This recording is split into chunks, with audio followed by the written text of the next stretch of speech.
રાધે રાધે, આપનું સ્વાગત છે યુટ્યુબ ચેનલ ગ્લીમ ઓફ ગોડમાં। આપણે શ્રીમદ ભાગવતના 10મા સ્કંદમાં આગળ વધી રહ્યા છે। છેલ્લે આપણે જોયું હતું કૌરવ પર બલરામનો કોપ। આજે આપણે જોઈશું કૃષ્ણની ગૃહચર્યા। સુખદેવજી બોલ્યા, પરીક્ષિત, નરકાસુર મરાતા તેની બંદી એવી 16,108 કન્યાઓ સાથે કૃષ્ણે વિવાહ કર્યા છે।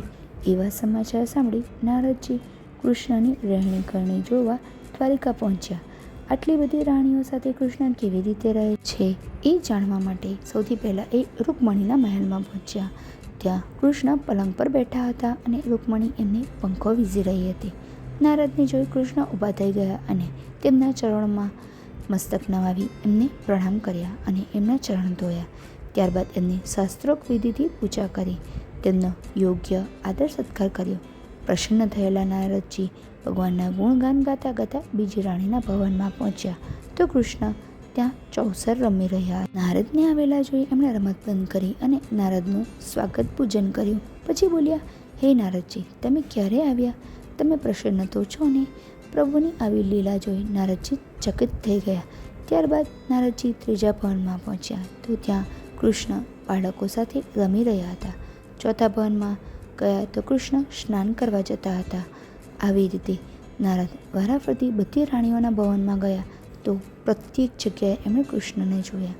ક્યાંક એ ભોજન કરતા હતા તો ક્યાંક બ્રાહ્મણોને ખવડાવી રહ્યા હતા, ક્યાંક ઊંઘતા હતા તો ક્યાંક કોઈ અન્ય કાર્ય કરી રહ્યા હતા।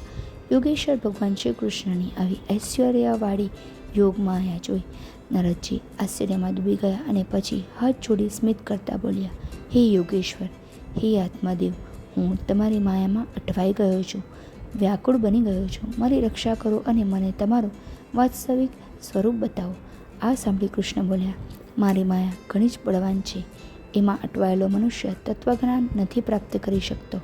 તમે તમારો સંદેહ દૂર કરી મારું ભજન કરો। હું સર્વ જગ્યાએ છું અને ક્યાંય નથી। મારો ભક્ત મને યાદ કરે છે ત્યાં હું રહું છું। આ સાંભળી કૃષ્ણને વારંવાર પ્રણામ કરી એમનું કીર્તન કરતા નારદજી બ્રહ્મલોક જતા રહ્યા। આ છે કૃષ્ણની ગૃહચર્યા નામની કથા। નારદજી અલગ અલગ જગ્યાએ જાય છે અને અલગ અલગ જગ્યાએ ભગવાનને જોઈ છે। દરેક જગ્યાએ ભગવાન હાજર હતા અને અલગ અલગ કાર્ય કરી રહ્યા હતા, જે આપણને શીખવે છે કે ભગવાન કોઈ એક જગ્યાએ મર્યાદિત નથી, પરંતુ કણિકરમાં અને દરેક જીવમાં તે વાસ કરે છે। નારદજી ભગવાનની યોગ માયા જોઈને આશ્ચર્યચકિત થઈ જાય છે। આપણને શીખવે છે કે સંસાર પણ એક ભગવાનની માયા જ છે। આપણે બહારના દેખાવમાં અટવાયેલા રહીશું તો સત્યને જાણી શકીશું નહીં। અંતમાં ભગવાન નારદજીને ખૂબ જ અગત્યની વાત કહી રહ્યા છે, મારી માયા ઘણી બળવાન છે, તેને પાર કરવી ખૂબ જ અઘરી છે। જો મનુષ્ય તર્ક અને બુદ્ધિથી ભગવાનને શોધશે તો એ અટવાઈ જશે, પરંતુ જો તે હૃદયથી ભક્તિ અને ભજન કરે તો તેના માટે ભગવાન હંમેશા હાજર હોય છે। ભગવાન હોવા છતાં તે સામાન્ય કાર્ય કરે છે, જે આપણે શીખવે છે કે મનુષ્ય ગમે તેટલા ઊંચા પદે હોય તેમ છતાં સામાજિક જવાબદારી અને દૈનિક કર્તવ્યો સરળતાથી નિભાવવા જોઈએ।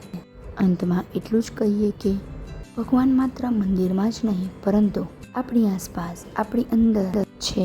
જો આપણે શંકા છોડીને સાચા હૃદયથી તેમને યાદ કરીશું તો તે હંમેશા આપણી સાથે જ છે।